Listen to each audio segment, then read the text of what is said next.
It's the Agribusiness Report. I'm Tony St. James, and we're joined today by the Honorable Dr. Jim Baird, represents the 4th Congressional District of Indiana, member of the Science, Space, and Technology Committee, and the all-powerful House Ag Committee. Great to see you. Great to see you, Tony. Well, you've been in D.C. for a few years now, and was talking earlier to some of the freshman members who had not yet experienced even a full committee hearing, and here you are. You've got all this down, don't you? Making progress anyway. I'm not sure that I have it all down, but it's certainly different than the first year that I was here. Absolutely. The chance to have been here for this will be my 3rd year. Really gives you, in some instances, those first few years, just kind of take you a little bit of time to find out how things go and maybe not get lost in the tunnels. But it also gives you the opportunity to rise up to leadership positions, and that's where you are right now in leading a subcommittee in the House Ag Committee, right? You're right, and I am pleased to be the ranking member on the BHR, or the Biotechnology, Horticulture, and Research Subcommittee for the Committee of Agriculture. The reason that's important to me is because biotechnology is where we're getting significant advancements in research and applications in the agricultural field, which really improves either animal production or it improves our crop production. And we're always striving to do a better job in animal and plant agriculture, and so serving on that subcommittee where biotechnology is a part of it, horticulture, research, all important to making our advancements in agriculture and improving our quality of life. And this isn't really foreign territory for you either, because this is really in your wheelhouse, isn't it? Yes, it is. And you know, maybe one way to express that, I get a lot of questions what my PhD degree is in, which is monogastric nutrition. Mono meaning single and gastric meaning stomach, pigs for short. But we ought to respect the pigs for all that they do for humanity, in that they, skin for burn patients. We used to take insulin out of the pituitary glands. Their digestive physiology is very similar to ours. We could live on their diet and they could live on ours, and so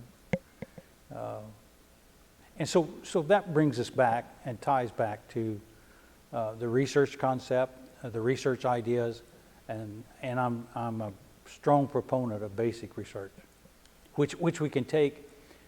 We can take the basic research. Someone has to invest in that, and not all of the private industry can afford to do that. And so the investment of tax dollars in those areas to maybe plant a seed, so to speak, or kind of be the preliminary start of a whole investigative area is extremely important. So we have to be prudent about that. It's tax dollars that we're involved with, but the investments and the return on investment for that kind of activity is strong. There's a research facility in your district, in your backyard there, maybe even in the front yard. That's how close it is, but well recognized for different types of research, whether we're talking crop or animal or even economic research, and that's Purdue. How important is the work that they're doing there? I think it's phenomenal. It's my alma mater, and you mentioned an extremely good point. They're involved in so many different areas. I think we have more astronauts out of Purdue University than any other. Don't hold me to that. There's a lot more in recent years, but they've a good, solid academic program. They've got tremendous relationships with industry. The Purdue Research Parks, where we give industry, it's an interface between industry and the university. It allows graduate students and even undergraduate students access to those kind of industries and be exposed to that at an early age. And so it's phenomenal to have a land-grant university right in our district. And the land-grant universities have contributed significantly to the success of agriculture and through the extension service delivery of a lot of programs that really improve the quality of life for our country. And so you hit on a key point and a key topic, and we're proud in this district of Purdue University, and we're proud of agriculture, and we're proud of the small businesses and so on that are also manufacturing facilities. So it's important. You hit on a perfect nail, if you would, and that is when we talk about research that's going into these universities, and Purdue is an example, but I guess you could apply this anywhere. There's an economic activity that spills out from that. Yes. Yes. Almost as a wave, if you would. Yes. And then it stimulates the entrepreneur innovating. We have centers connected with the university where, like out at Purdue or at the Purdue Research Park, where individuals that have an idea, they can go out and basically get an address. I mean, I'm talking about a graduate student or a student that has an idea and wants to start up their own company. But anyway, they have a facility that you can get a desk for, you can rent a desk for a short period, but it gives you an address and it gives you access to computers and the kinds of things that you need to start up your business, including the university faculty and so on. And so all of that's important to stimulating the economy, as you mentioned, to stimulating the total economy. And I want you to look forward. Obviously, we're just in the early days, if you will, maybe first quarter of this congressional session.